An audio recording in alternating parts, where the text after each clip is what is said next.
राजधानी recording studio Belwatia.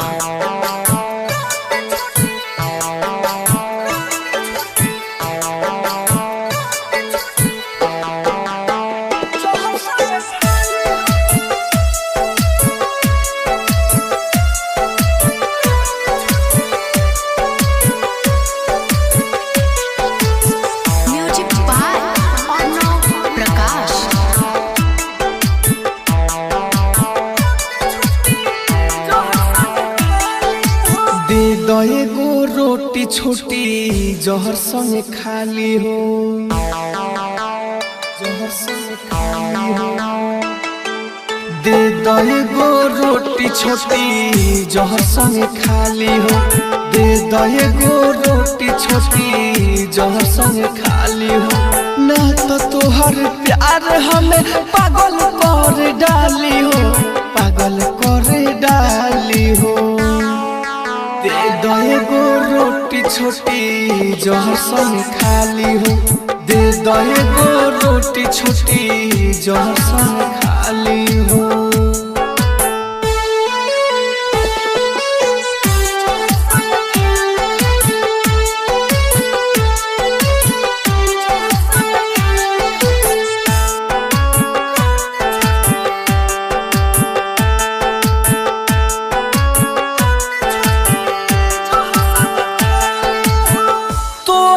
याद कैसे हम भुलाई हो,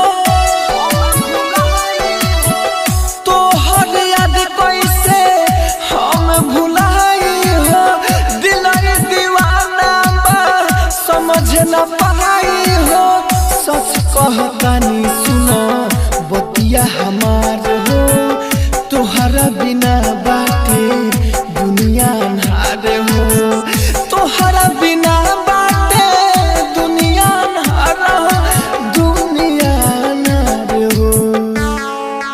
प्यार डुप्लीकेट कैलू तू बड़ू जाली हो। दे दो एगो रोटी छोटी जहर संगे खाली हो, दे दो एगो रोटी छोटी जहर संगे खाली हो।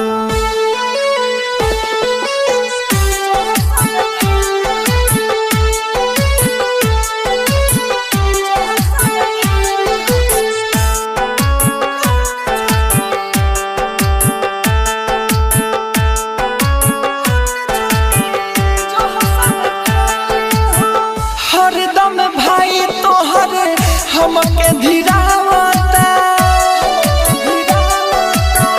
हरदम भाई तोहरे हमके धीरावता।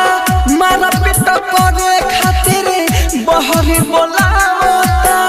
कृष्ण बसंत कहे राहुल राजधानी हो, प्यार के कीमत प्यारा वाला जानी हो। प्यार के कीमत प्यारा वाला जानी हो, प्यारा वाला जानी हो। मन गरियावता दिल देता रे गारी हो। दे दो एगो रोटी छोटी जहर संगे खाली हो, दे दो एगो रोटी छोटी जहर संगे खाली हो।